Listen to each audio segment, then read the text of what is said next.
is Sally Reynolds, and you're very welcome to join us for the session this afternoon, which is scheduled to run for about an hour and a quarter. We're delighted to have you with us.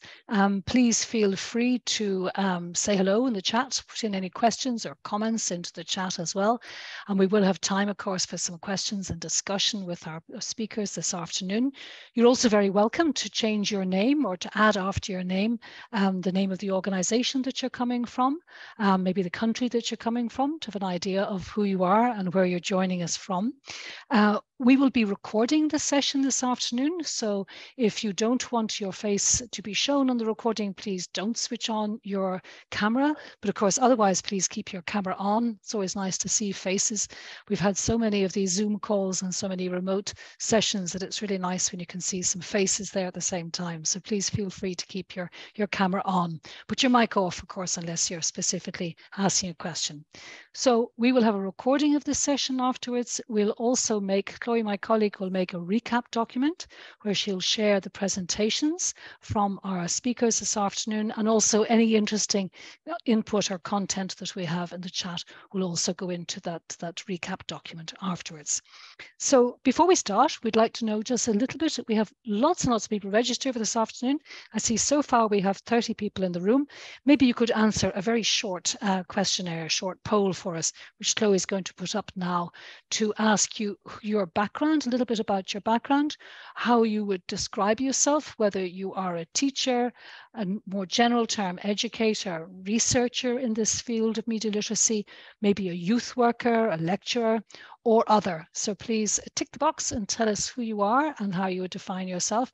And also tell us whether you are directly involved in working in the area of digital and media literacy. Perhaps this is the first time you've joined a session like this, or we'd like to know if you're somebody who's more actively involved, and submit the poll if you could, please. So fill in your poll, and we will have a look at the answers in just a moment, when we have had a chance for them all to go in. So I see people putting comments into the chat as well. Project manager should be in there as well too. Laure, good point. So if you have any other suggestions for terms we should use in the future in our polls, please feel to put them in. We hope we'll be doing more of these sessions in the new year, so it's always good to get some updates to the way that we do things. School counsellor, thanks, Futini. Okay, maybe Chloe, we can show the results. Can we have a quick look and see what we have? Okay, so we have lots of researchers, interesting, lots of others, and then specifically involved in digital media literacy. We don't get a result for that, or do we? Sorry, I have to scroll down. Yes, and several people know. So for several people, this is the first time they're joining us in this topic. So before we get started with our three different hubs that we're going to be checking in with this afternoon to hear about what they're doing in media literacy, it's my great pleasure to introduce you to Paola Gori from the EDMO Central Office in Italy. And Paola, just tell us, anybody who's joining who doesn't know much about EDMO, tell us a little bit about EDMO. Thank you very much, Sally, and thank you for everybody who joined. Indeed, it's, I have to thank Sally and their team, because they are organizing these sessions, which are really, really useful and give the opportunity to our hubs to present the work they're doing on media literacy. Very briefly, I will tell you what EDMO is. EDMO stands for European Digital Media Observatory, and the idea behind EDMO is that to tackle this information, you have to understand it. And to understand this information, you need a multidisciplinary and multi-stakeholder approach. This is why we have built this platform that brings together the various stakeholders that work on this information, and that also provides tools and evidence to these stakeholders. So with tools and evidence, we have repositories with scientific publications on the disinformation. We are working on actually mapping media literacy initiatives in the various member states. We have a training offer, which is actually for free. We organize events and so on. So this is what we do, and we couldn't do our work actually without the great great work that is done by the EDMO hubs, the so-called EDMO hubs. These are hubs which are either national or multinational, based in the EU member states. We started with 8, so we were not covering all member states from the very beginning. And now we are going to cover actually the all EU member states. And we hope that this series will continue also with the new hubs. And among our activities, there is indeed, as I was mentioning also before, media literacy. So on our platform, we gather the media literacy activities that are implemented by the hubs, but the hubs are actually those who develop and implement this media literacy initiative. So I wouldn't spend more time actually on EDMO, because I think that if you have questions, you can just contact me and you can see on the website. I would rather give space and time to the hubs to present their activities, because I know that these are many, and I think this is the topic of the session. So thank you very much. And I give back the floor to Sally. Thanks, Paula. Thank you very much. Maybe you or Chloe might just put the EDMO link into the chat so people know where they can access information. And certainly, because I noticed that the descriptions, the various different descriptions of media literacy in the different countries, more of these are coming on board, which I think would be particularly interesting for people to have a look at. So thanks very much, Paula. In the meantime, thanks to everybody who has joined us. And also I see lots of people have started to add in their organization right after their name. If you don't know how to do that, you just click to the right of your name and you get some options there. So you could always put the name of your organization there, which is really nice to see where people are joining us from. So thanks very much to everybody who's done that so far. Okay, let's go to our first hub then. Our first hub that we're going to hear from today is De Facto in France. And so it's really, as you can see, we're going to start with France, and then we're going to talk about the media literacy activities in the hub in Spain and Portugal, and then finally in BENEDMO in the Netherlands and Belgium. So let's start with France. So I'm very happy to introduce you to Laure Delmoly, International Project Officer, Project Manager, and she's going to tell us what De Facto is doing in terms of the of media literacy. So we can lose this slide. Thank you very much. And Laure can share her slides. And we can Hello, everybody. Started. Good, Laure, we hear you well. We just need to see your presentation. Yep. Great. Just go in full screen and you're good to go. There you go. Lovely. Thank you very much. So I'm an international project manager at the CLEMI. CLEMI, it's a French public operator, so it's a really French specificity. We are in charge of media and education literacy in the French education system. And the institution was created in 1983, so it's rather old, I would say. And it relies on a national team of teachers and journalists. So we have several missions. First of all, we build projects and actions in schools. So we provide tools to decipher news. Our goal is to foster children and teenagers' critical thinking on media and information. So we provide them tools to analyze and assess information. Then we also organize the Press and Media Week at school, which takes place each year in March. And it's a huge event in France, which was created 30 years ago. Media professionals, they go to school to talk about their media and their work. We also lately organized a partnership with Quebec, which now has its own Press and Media Week at school running every year. And we are about to do the same partnership with Belgium, which is going to launch its own press week. We also train teachers on information literacy. So that's a big mission that we have. We are in charge of teachers training on media and information literacy.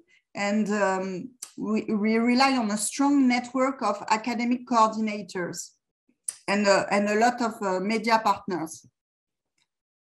So we have 1,800 partners, which are mainly media, public institutions, international organization, and also associations and NGO. So in media, we work with TV, radio, press, pure players or YouTubers. The institutions, it's the French Ministry of Education, the French Ministry of Culture, the CSA, you know, the Audiovisual Public Institution. And in the association, we work with teachers, with CMEA, and with all the families.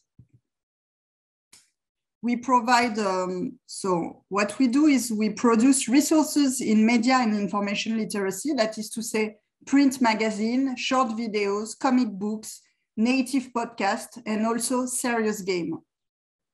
We produced a huge guide that is called La Famille Tout Écran. It's a guide in French that teaches everybody, each members of the family, how to behave with screens and how to have a good use of screens. We also produced a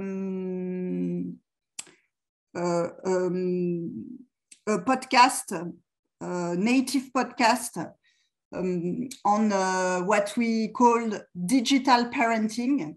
So in fact, it's you can it's like going in the living room of a family and hearing parents and their children talking about how they seek information, how they fact check information, on which source, like do they watch TV, do they listen to the radio, do they read news on their smartphone, and how do they behave in front of all these sources. It's really interesting, and we are going to launch this native podcast next week. We also do exhibitions. So we produced an exhibition on fake news with different artists who produced an illustration connected to fake news. And this exhibition is running all over the world in all the Instituts Français. We also produced a serious game that is called Classe Investigation. It's a card game. It's going to be translated in English at the end of the year. And teachers use this card game in school, in their class. And it enables the children to behave like little journalists and to do an investigation live. So they have a story, they have sources, they go to source, they interview all the sources, they take notes, and then they're writing a little newspaper, or they're doing an online chronicle, you know, or a video chronicle, or a video TV news. And lately we developed a new theme that we think is really important on media literacy. We developed digital parenting. We want to bridge the gap between school and out of school time by providing pedagogical resources to all the families in order to enable them to talk about information and disinformation, and also cyber harassment and addiction to screens with their kids, because we think it's a really important subject. So that was about the presentation of the missions of the CLEMI as a whole. But I am seriously involved in the de facto project, which is a European project funded by the European Commission, which aims at tackling disinformation on a European level. And the main partners of this project are the AFP, the French press agency, the Sciences Po Media Lab, so the French university, social science research university, and us, the CLEMI. So what we did within this project is we built a platform of fact-checking with a website, which this website debunks fake news on a daily basis. It is the French press agency that coordinates the publication of fact checks on this platform.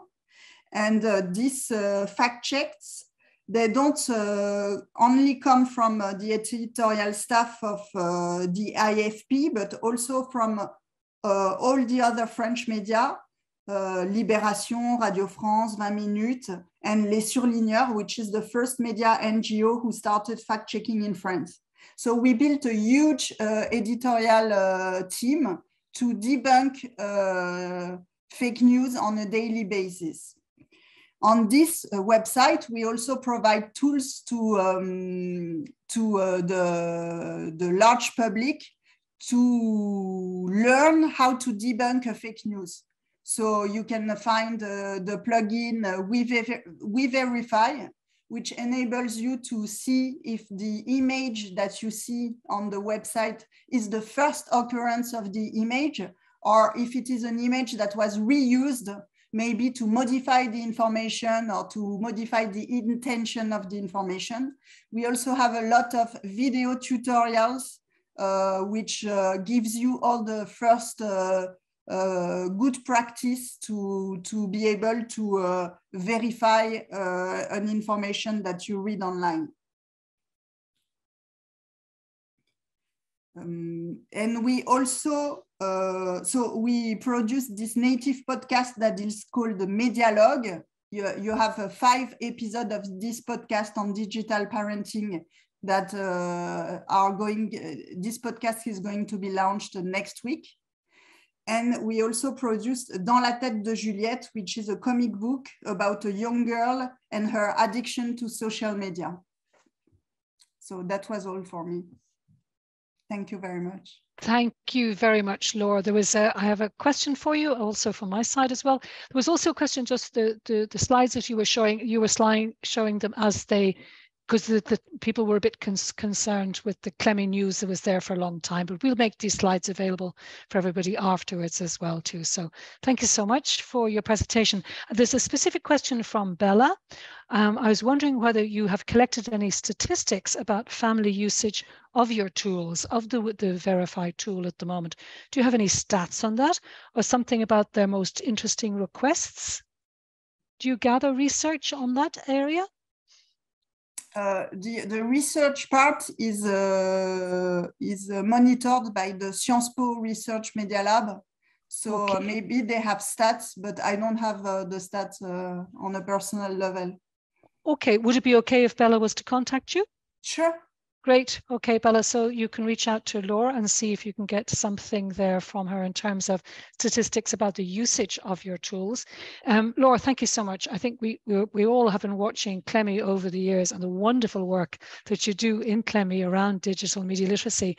So it's really nice to see you as part of this hub at the moment and for explaining about the hub and the work that it does. And I think that's probably what I would just like to ask you before we move on.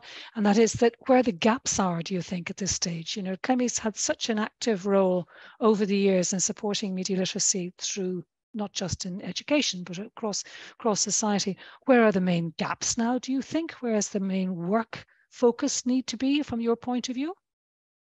That's a difficult question. I think that digital parenting is a huge subject right now because, you know, in France, school, it's an institution and you're not really allowed to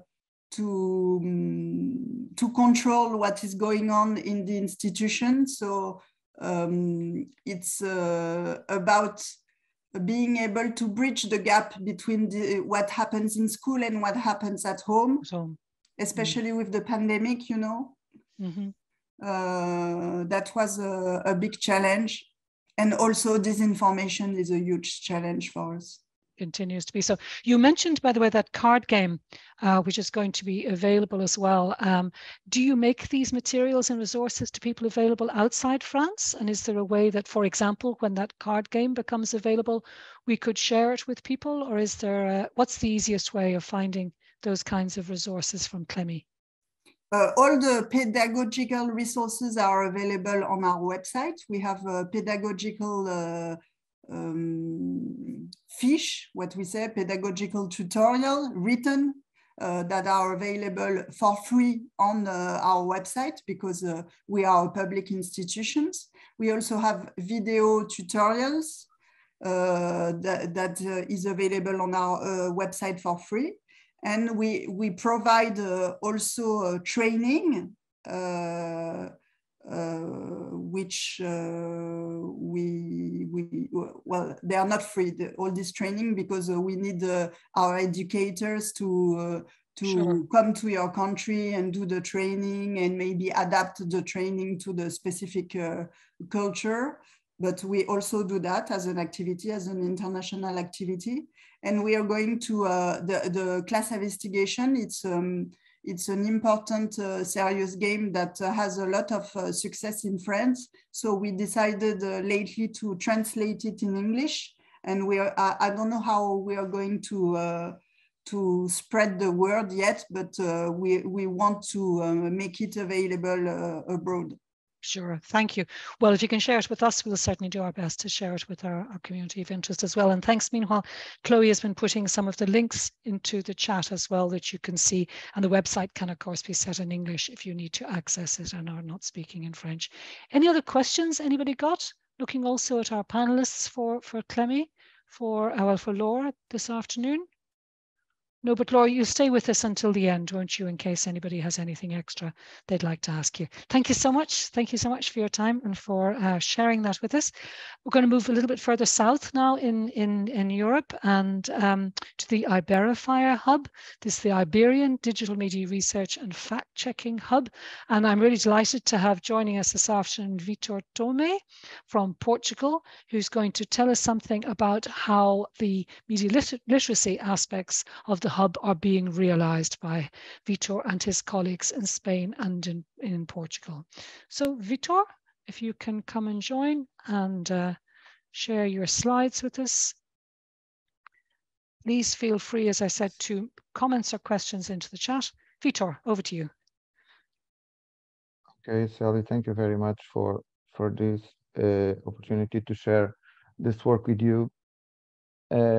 Our idea was to organize this presentation in 3 moments. The first one focus on the curriculum in Portugal and in Spain and the main legislation.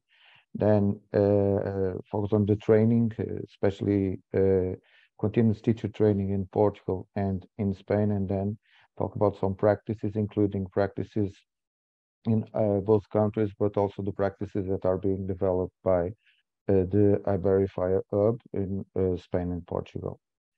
And to start with the curriculum, let me just explain a little bit and rapidly how the education systems are structured.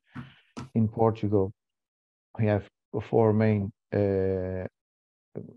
milestones, you can say. The first one, preschool, then lower primary, 4 years, upper primary, and lower secondary, and then the secondary. The compulsory education in Portugal starts at 5 and ends at 18. In Spain, it's similar. It's not the same, but it's similar. It's the main difference. It's related with primary and lower secondary. But in terms of years, it's really similar. And the compulsory education in Spain starts at 6 and ends at 16 in general. Okay, so having this in mind and take a look at the curriculum, we have at least 3 main documents in Portugal: the student's profile by the end of the compulsory schooling, the national strategy for citizenship education, and the new curricula. It is from 2018, but it's the newest curricula in Portugal. Regarding the students profile by the end of compulsory education, we have, this is a reference document published in 2017, and it guides the decision making in curricular organization and management, and defines the strategies, methodologies, the pedagogical didactic procedures to be used in teaching and practice. One of the main aims of the curriculum and of this profile is that by the end of compulsory education, students will be able to master multiple literacies, of course, involving media literacy as one of the most important literacy. The scheme that we can focus on, the model, it's similar to models that we have in other countries, so it's not too different from the model that we have at the Council of Europe, at the European Commission, even for OECD or UNESCO. There's 10 main areas. For instance, one main area is information and communication, and all these areas they overlap sometimes, and they are developed under some values and principles. For instance, inclusion, humanistic base, sustainability, stability. Regarding the national strategy for citizenship education, we have 17 different areas. The media area is part of Group 2. This means that the areas in Group 1 are mandatory in all cycles. Group 2 are mandatory at least in 2 of the 3 cycles. It means in primary, upper primary, or secondary. In 2 of these are mandatory. And in second and third cycles, we have a subject that is called citizenship and development, that is mandatory, and the students can have a specific space in the curriculum. In preschool, primary school, and secondary school, this is a transversal subject, so it's not a subject. Anyway, in Portugal, we have a new law from 2021, and from that date on, all the certificates of completion of compulsory education mention the most important projects in which the students were involved during the compulsory education. And some of these projects, at least, are related with media literacy, or at least with citizenship education. The curriculum includes the legal regime of inclusive education, essential learnings for basic education and for secondary education. These essential learnings are, of course, media literacy is transversal, but some of these essential learnings are really related, directly related with media literacy. And the schools have the opportunity to manage 25% of their curriculum, so they can also use some time to dedicate it to media literacy as a small subject, not mandatory, but optative subject. In Spain, we have a new law, and this new law is from 2020. This law, made some changes, namely the curriculum is based in competencies. A new subject has added in 1 year of the primary school and 1 year of the lower secondary school. So its name is Civic and Ethical Values Education. The law says that it's mandatory to discuss at least daily audiovisual communication and digital competence, among others, and establishes that there is a set of common basic learnings that are valid for all regions independently if they have the Spanish as the main language, or if they have other official languages too. The key competences in Spain are really aligned with the EU competence, is the key competence, and the 6th one is the digital competence, competencia digital. Regarding primary, the system is similar to Portugal, but our students' profile is from 2017, and in Spain it's from 2022, so it's brand new. The difference is the date, because the key competence, the specific competence, assessment criteria, essential learnings or basic learnings as they are referred in Spain, and learning situations are similar. Even the digital competence that in Spain is called, includes media literacy, that is alphabetization mediática, is transversal. It's also included in assessment and as a specific subject that can develop this area too. His name is technology and digitalization, technology and digitalization. And this competence, as you know, includes media literacy. In secondary school, the digital competence also exists, is also transversal, and the technology and digitalization is updated in that level of learning. We decided to at least share an example of basic learning with you. It's communication in Castilian language related to media and information literacy. It includes, for instance, risks and consequences of manipulation and disinformation, strategies for searching and selecting reliable, relevant, and quality information. So it's in line what EDMO wants to develop.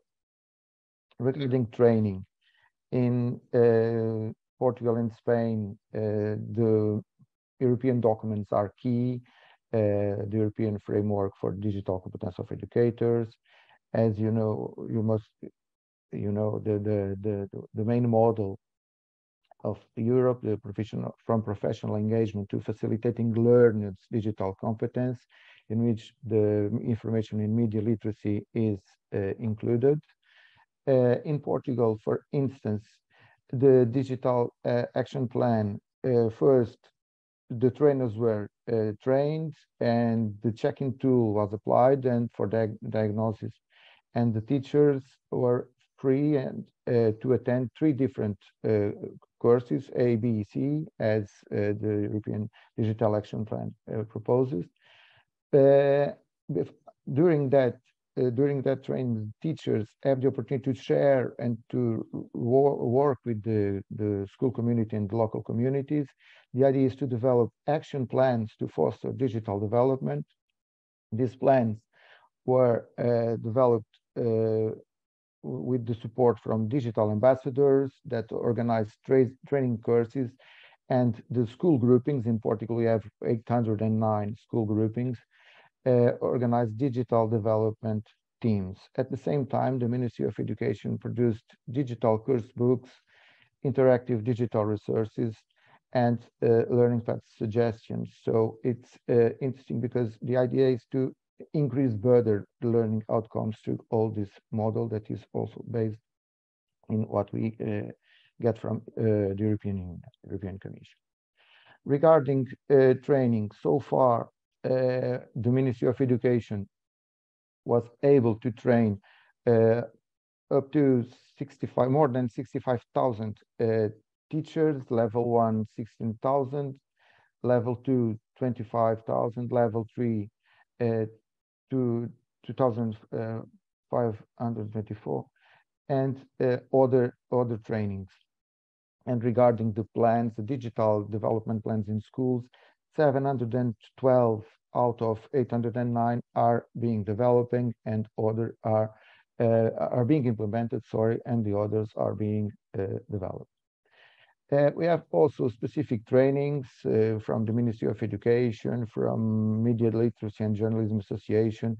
We have a post-graduation on disinformation, a master degree in disinformation in Oporto. Then I will share all these links with you and the presentation, of course. In Spain, the new law regarding teacher training is brand new, so it's being implemented now. As you can see here, it was published in May 2022, and then it's being implemented, and the idea is to have in June 2024, 80% of teachers accredited. And this law is related with the National Plan on Digital Competencies. This plan aims to develop similar actions as we have just seen for Portugal. And there are also different training offers in Spain from INTEF with other partners, and even from universities. Regarding practices, in Portugal, we have the television law that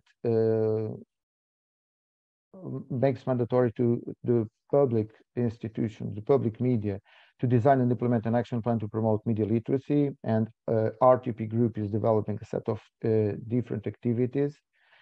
Some of the activities are, for instance, RTP teaches, ensina, and a lot of videos is available related with media literacy and other subjects. Agência Luz, our national news agency, is also developing a project to tackle fake news that includes MOOC, games, and other resources. Also, the private daily newspaper Público has an interesting plan called Público na Escola. It organizes the national competition for school newspapers, news stories online, and trainings. In Spain, we have a general audiovisual communication law. It's also brand new, and all media organizations and all the mainstream media should take measures to promote media literacy and to train people in order to enable them to use media and to recognize fake news and disinformation processes. And this, I think this is really important.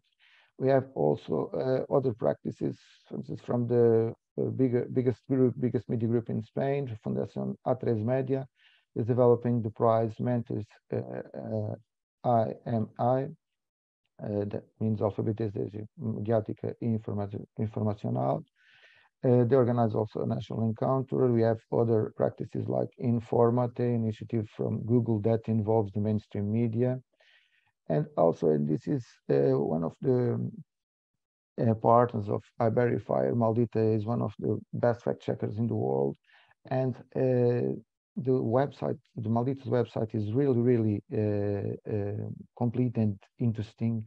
It has news stories, helpful information, resources for teachers, tools for fact checking that can be used by students, teachers, journalists, by everyone. Also, they share also events and academic research. And talking about iVerify, let me just share some activities that iVerify is developing. As you know, iVerify covers Spain and Portugal, it joins 12 universities, 5 fact checkers, and 6 research centers. The main activities are research, development on computational technologies, verification of misinformation, promotion of media literacy, preparation of strategic reports, but let me focus on promotion of media literacy initiatives. So far, we were able to develop an educational model for trainers and for trainees. It's available in Portuguese and will be available soon in Spanish. We have a training plan for teachers, a 40-hour course, and for journalists, we piloted courses with journalists in Spain. Maldita did a great job, and also in Portugal. And we improved these trainings for journalists. We have trainings of 90 minutes, 4 hours, and 8 hours. We have also trainings for other publics that are being implemented now, for instance, for the private context, migrants and refugees, and others. We are supporting media literacy projects at schools, monitoring, participating, visiting schools, helping teachers and others developing these projects. We are also developing media literacy campaigns and dissemination. This is a photo from a dissemination campaign that we have in Cape Verde in Africa in last September. And we are also involved in special numbers of scientific journals. The one call is already open for journalism and practice, but Profissional da Informação, sorry. And the next one will be open in early March by Obs Journal. And that's all. Thank you very much. I apologize because I think I took too much time. No, Vitor, your timing is perfect. Thank you very much. And it's a huge amount of information to take in. So thank you so much for that. I know that Chloe was having trouble keeping up with the links in the chat. Thanks, Vivian, you joined in as well too. So it's really good to get all that information shared. So thank you so much for that. We do have a question from earlier on relation to the schooling and the statistics you spoke about. So I'm very happy to introduce Jordan Hill from OECD, who wanted to put a question to you, Vitor, about this. Jordan. Hi. Yeah, thanks. Really interesting presentation, a lot of information. But yeah, you mentioned that the schools have this 25% flexibility for the curriculum, and they can teach media literacy if they want in this 25%. Do you happen to know how many schools are teaching media literacy in this way, using this flexibility? There are not many schools. We don't have a statistic, but they are free to manage this 25% of the curriculum. Some schools are doing it. It started with a pilot experience, then it opened to all school groupings. But even when they want to teach or to approach media literacy, they have 45 minutes per week, so it's not too much. The most important thing, and I had no time to explain, is each school has its own school strategy on citizenship education, and under this strategy, they can develop projects that include media literacy and other literacies since they overlap. Thank you very much. Yeah. I mean, the research is going to be the gap, I think, isn't it, Jordan, and everybody else as well too, because actually measuring these things is the trick. I noticed, for example, you talk about these mandatory moments that are supposed to take place on a daily basis, and I just wondered how those are being measured as well too. So I don't know whether anybody wants to come in on that from the Iberian. I see there's several people here from the team as well. If you have any comments about who's doing research into this, maybe you might pop it into the chat for us so that we can kind of have some sort of feedback in terms of how well it's been implemented. Vitor, thank you so much. Any other questions for Vitor at the moment? You'll be with us till the end as well. Okay, I don't see anything else in the chat for the moment. Thanks, everybody. So we're going to come to our last EDMO hub, and this is the BENEDMO hub. It's the Belgian, Netherlands, Dutch-speaking Digital Media and Disinformation Observatory. And we have two people joining us this afternoon. First of all, Julia Conemans, who's a program manager from the Netherlands Institute for Sound and Vision. And she'll be followed then by Mimi van Dun, who's the program manager from the very experienced Netwerk Mediawijsheid in the Netherlands, telling us more about the practice, I think. So Julia, I think you're going to speak first about the hub's work. Thank you. Over to you. Thank you for the introduction, Sally. I will share my screen. There we go. Yeah, so I will share some work that we did under BENEDMO for the media literacy activities. Just to give the context for BENEDMO, we work on several activities to limit the spread of disinformation. One of them being journalistic work, such as fact checks, but also analyzing disinformation campaigns. We develop several tools to automate part of that verifying of information process. We research the effect of fact checks, and of course we have our media literacy activities. One of the main goals is to work towards adding resources to the EDMO repository. So we want to select at least 6 resources and add 2 new ones. And we provide several trainings and workshops as well.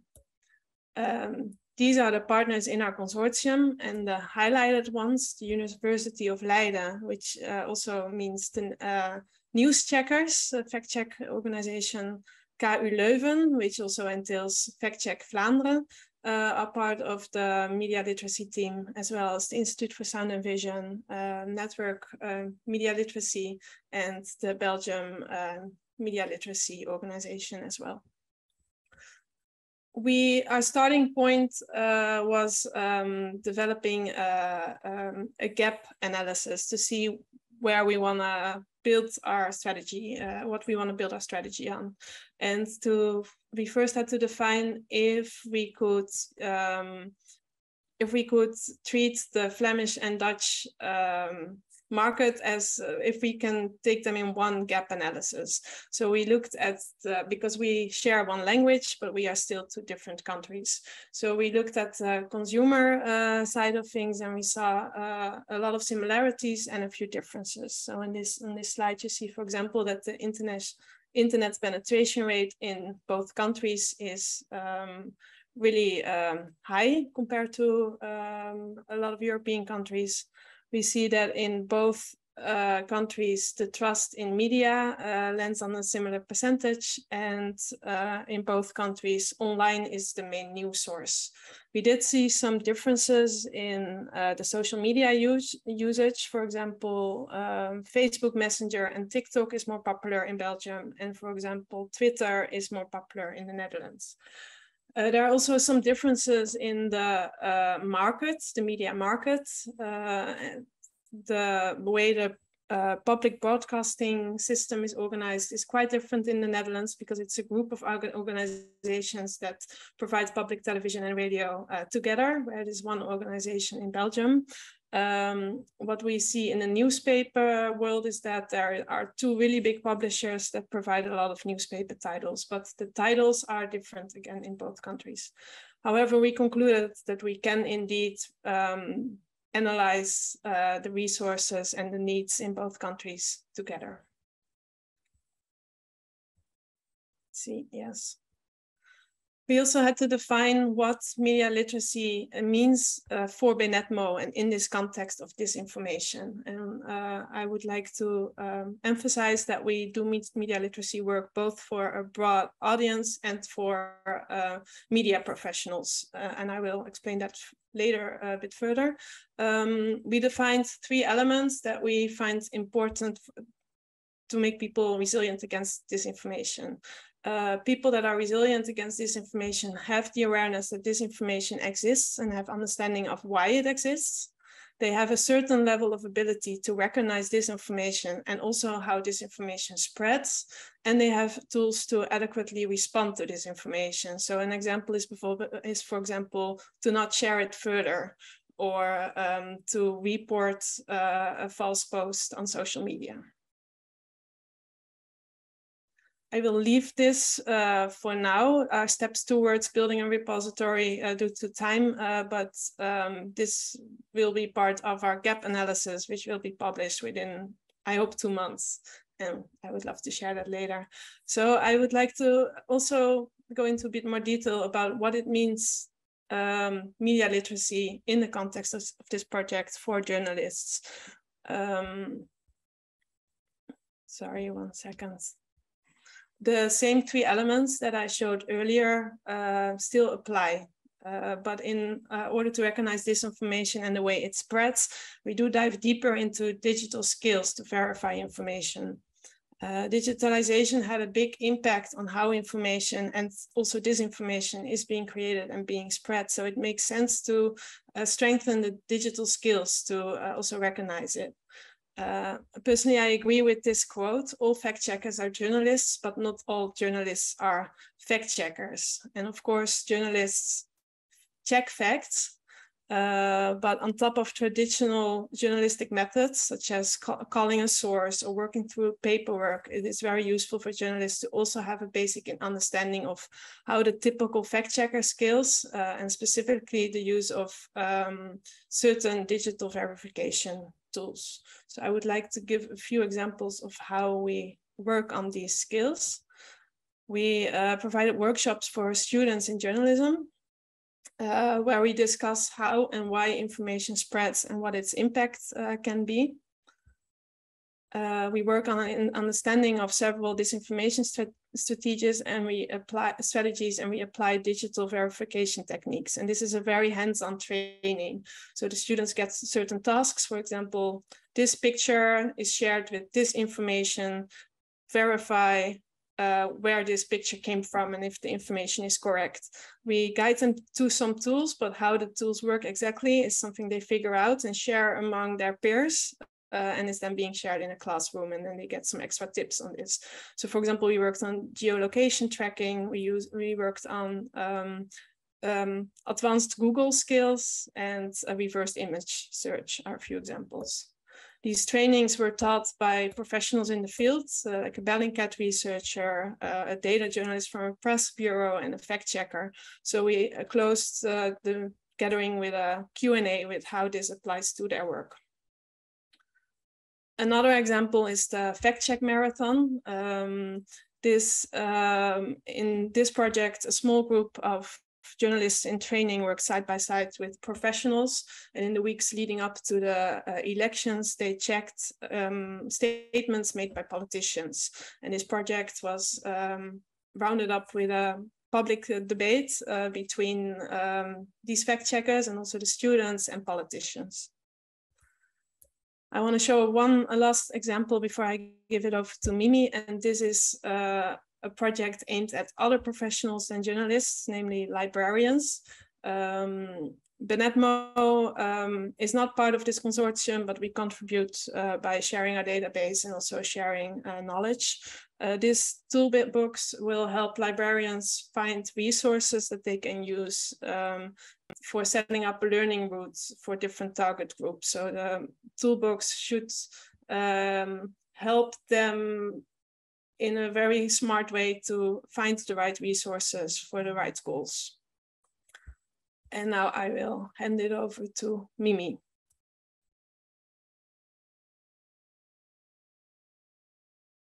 Thank you. Just want to see how I can share my screen.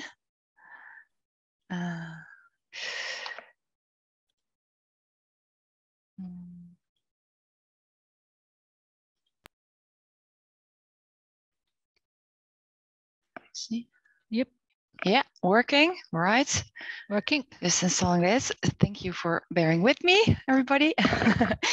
And hello, thank you, Julia. Yeah, like Julia mentioned, and Sally, I work for the Dutch Media Literacy Network organization. Our network contains about 1,200 partners, which are experts, media makers, libraries, media coaches, schools, very broad. And our goal is to offer all Dutch citizens the opportunity to use media consciously, critically, and actively. We do this through campaigns. We just had the Week of Media Literacy, which was now the 13th time we organized it in the Netherlands. It's a really big campaign nowadays. A lot of schools are participating. We had more than 300 activities throughout the country. But we also organize events, expert sessions. We develop tooling. We share knowledge through our websites. We have a scientific council. And we try to draw attention to urgent media literacy themes such as disinformation via publishing research and different communication strategies. Together with experts from our network, we also develop models to make it easier to embed media literacy in practices and in policies. One of the examples of a model that we created is our media literacy competence model.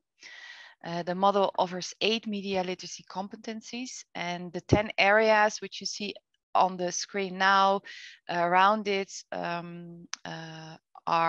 where the competencies can be used in daily life. You can see it in the inner and outer ring on the picture, but Julia will also share a link in the chat that guides you through the English version with a very thorough explanation about the model. There are many examples of successful media literacy educational materials and projects in the Netherlands and in Flanders, Belgium. The next part of the presentation, I will show 4 best practices and the underlining media literacy teachings that come back in these 4 best practices and they relate to the competence model are understanding and finding information, exploring and connecting, and reflecting and creating. 2 best practices from Flanders, Belgium. The first one is the scale of M, it's called. It offers free educational teaching materials for primary schools. So you can work on media literacy the entire school year.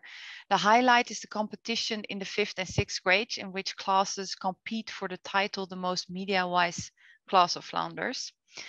For a week, students are shown different type of videos in which media-wise challenges happens. And for example, somebody is being cyberbullied or doubts about disinformation, and they are encouraged to look for solutions together.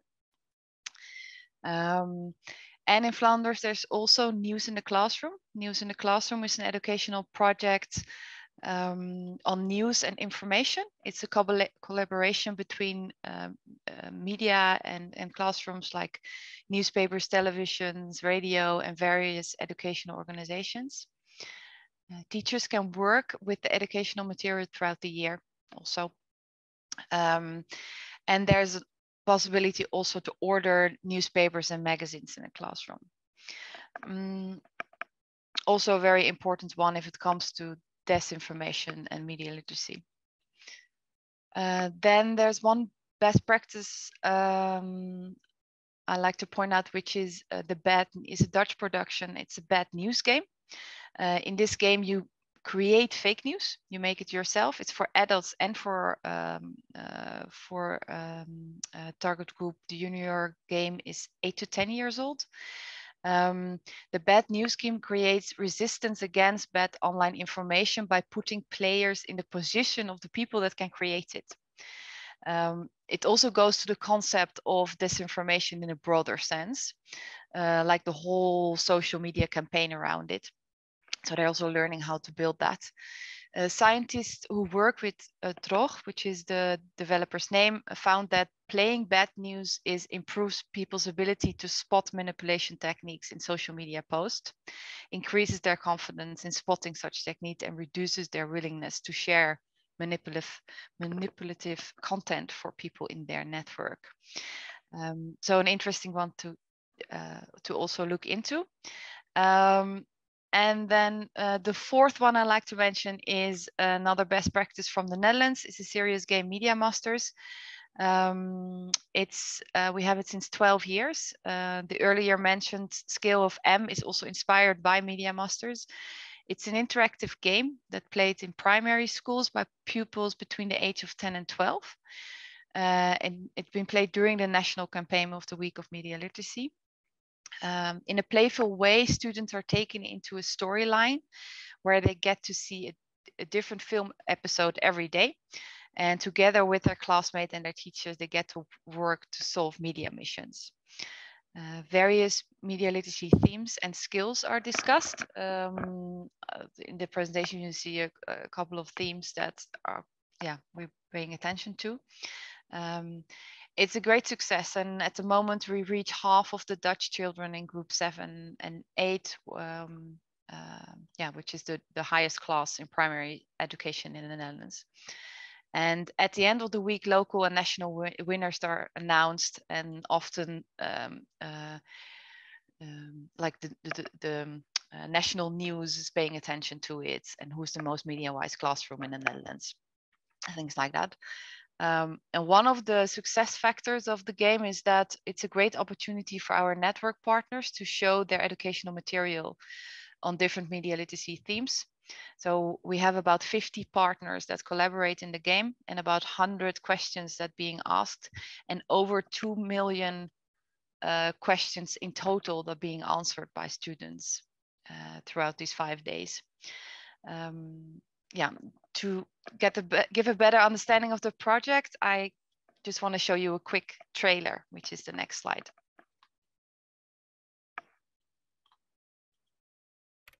Hoe mediawijs is jouw klas? Ontdek het met Media Masters.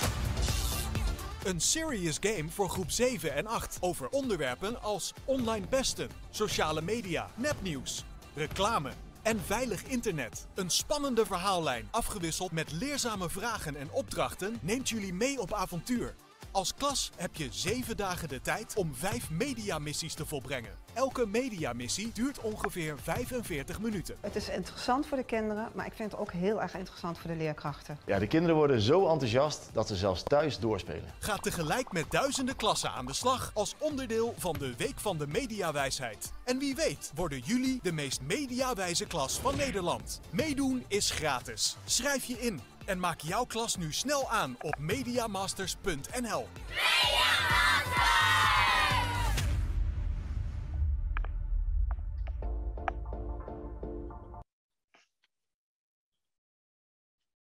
Are you seeing the next slide now? Not Yes. the next slide yet. Oh, wait, yes. No, you're getting the other one. Like in the video? Yeah. Mediawijs is... This is a tricky one. Yeah. Thank you. Thank you. Thanks very much, Mimi. It's a challenge to present in a very short period of time the full extent of what we do in Netherlands and Flanders, Belgium, and how. But I hope with these projects to give a quick overview. Like Julia said, mentioned, we are working right now on the repository and the gap analysis report together. There's much more great initiatives related to media literacy and disinformation, but also there's still gaps, and we are very curious and where we need to focus on the next coming years. The report for youth and adults will be available from January 2023, and the report regarding for resource for professionals, what Julia just mentioned, is available in March. So anybody that is interested in that, receiving that, they can contact us, Julia. Thank you very much. Thank you very much, Mimi and Julia. Thank you so much. Yeah, there's so much to share from you people in the Netherlands. It's absolutely wonderful. Any questions? There is a question there from Emmanuelle from EPRA, from the email task force of EPRA, and she's asking to clarify the relationship remit between BENEDMO and EDMO BELUX. I know Bert is also with us as well too from Mediawijsheid, so I'm not sure whether we can ask Bert to answer that question or whether one of you would like to explain what the difference is between the two hubs. Yes, I can clarify, and if Bert has any additions, he can help out. BELUX covers Belgium and Luxembourg. BENEDMO covers Belgium, but then the Dutch-speaking part of Belgium and the Netherlands. So BENEDMO focuses only on one language, whereas BELUX is a multilingual lingual hub.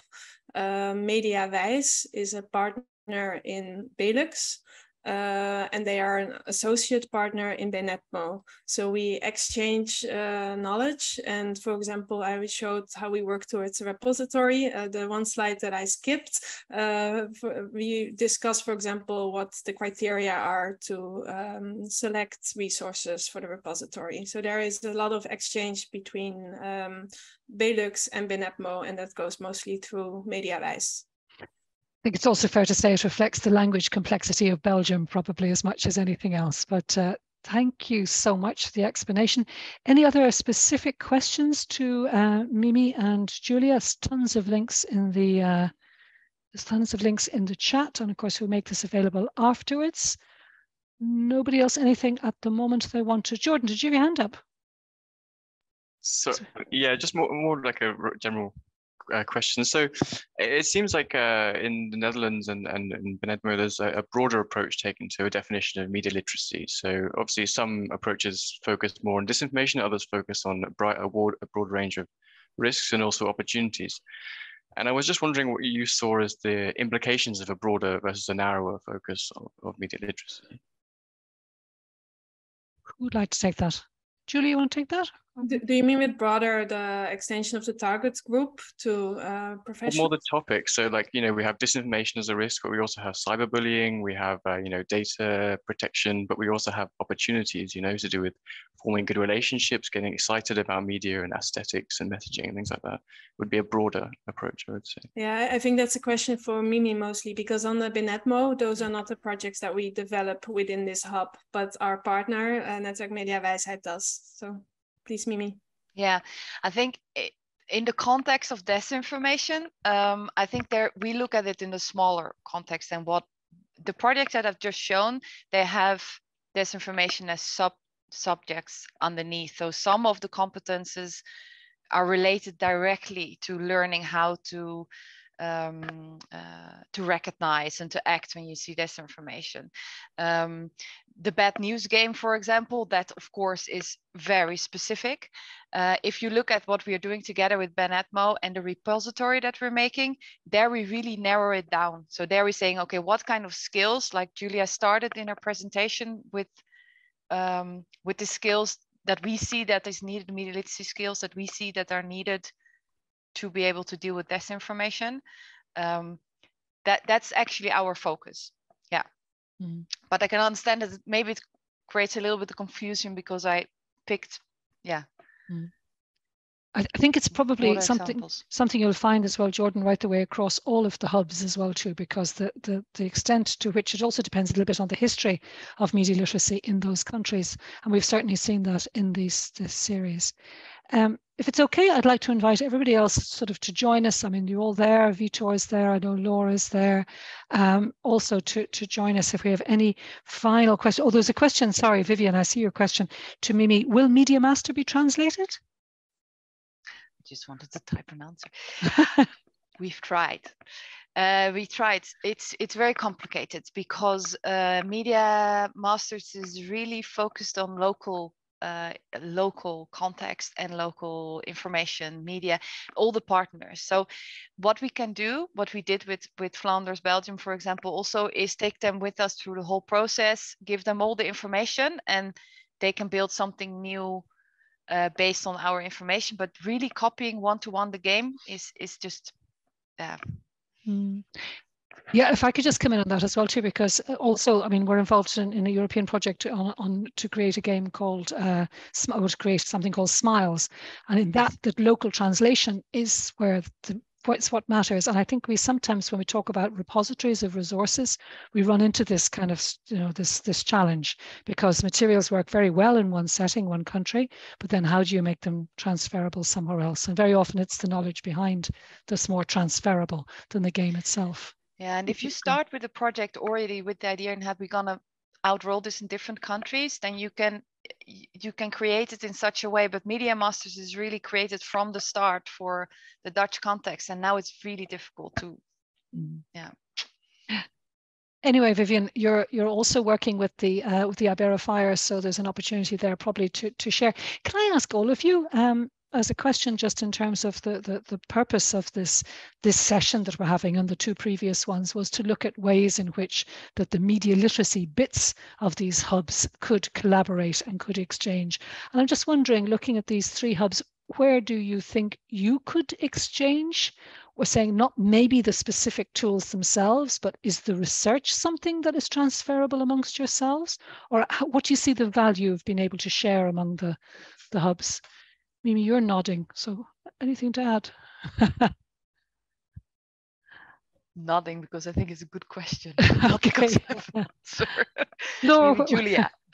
Julia, yeah, tell us. Do you think is there anything to be gained from these kinds of sessions? There are, of course, very a lot of country-specific specifics, but there are also more general conclusions, such as which skills are needed to become resilient against disinformation. So I showed the elements that we focus on, but we boiled those down further to specific skills as well. And I think that more hubs have done that. So it might be interesting to take a look at these conclusions on what skills benefit this aspect of media literacy. One thing that I saw in the Iberian project, for example, is also the educational model and training plan. It's very interesting to see what pillars that is built on, for example. That's something to be picked up, yeah. What about you, Laure? What do you find that could possibly be taken from some of the other hubs at the moment, from this session, for example, that would be interesting for you? As a media project manager, I would talk about the game that I saw. I mean, if we can exchange on our project and maybe try to do the French version, I would be very interested, because it's always interesting to see how creative people work abroad and how we can share and exchange these creative skills. Vitor, what about you? I agree with me, Julia, and Laure, but I think we can also share the experiences with training journalists, working with journalists, not only to train them in fact-checking, not only to train them in media literacy, but also working with them in media literacy and working with them training teachers. Developing projects in schools, sometimes small projects, very local projects, But these local projects can teach us a lot, I think. And if the journalists are involved, not only to talk about journalism and to develop news literacy, but to actually work and participate in media literacy in general term, as a general term, it will be interesting. And I would like to know if the other hubs, what kind of trainings they are developing with journalists and how they are involving journalists in local projects, for instance. Maybe I could come straight to Laure, because that's something that Clemmie does a lot of. You have a lot of journalists going into schools as part of your week that you run, but also I think you do it generally. How much training do you give those journalists before they go into schools? We don't train journalists. Okay, so you give them materials when they go into schools. How do they do that? It's more we do operation with educators and journalists, you know, working together. So they work as a pair. Yes, exactly. Yeah, yeah. A little bit like Lie Detectors does also in the work that they do with journalists going into schools. Or maybe the journalists, they monitor the media, the school media that was built or something like that. You know, they are like the parrain, the kind of godfather or whatever. Yeah, exactly. Yeah. Julia, what about you in the Netherlands? Training of journalists? We do not train journalists. We do see that understanding of how news is made by journalists is a very important part of the resilience against disinformation as well. We, within the Institute for Sound and Vision, in a consortium, again, we are working on a game in collaboration with journalists, and the purpose of this game is to teach more of this process of news development, of news, how do you call that? Sorry, like a news, how does a newsroom work? And it's good to mention that the Netherlands Institute for Sound and Vision has 2 museums, and one of them is focused on media. They are both focused on media, but one of them is more focused on this process in the newsroom. So what is framing, for example, or why does the president wear a certain color tie? Just all these angles of storytelling in news are highlighted there. So a lot of our workshops are taught there, with also a tour through the museum where we highlight these different aspects of how we work in the newsroom. I am not up to date on in which projects journalists are also teaching, apart from what we do for students in journalism. Yeah. Okay. Look, thank you all so much. Thanks very much for your time this afternoon. Thanks to everybody who joined us and who's still with us for the end of the session. This is the last of these programs that we've been running since September, but we're hoping that we'll be back again in January, February, or even March with the new hubs, because as many of you know, and as Paula mentioned at the beginning, there will be a whole batch of new hubs coming on stream in Europe over the coming months. So we hope we'll be able to meet some of the people who are involved in the media literacy aspects. So just coming to an end, I think we can give you maybe a final slide just with some links, just to remind you about our newsletter. If you haven't already signed up to our newsletter, then please do. It comes out every month. It's painless, and we try to have we have a significant number of articles and announcements each month on the topic of media education and media literacy.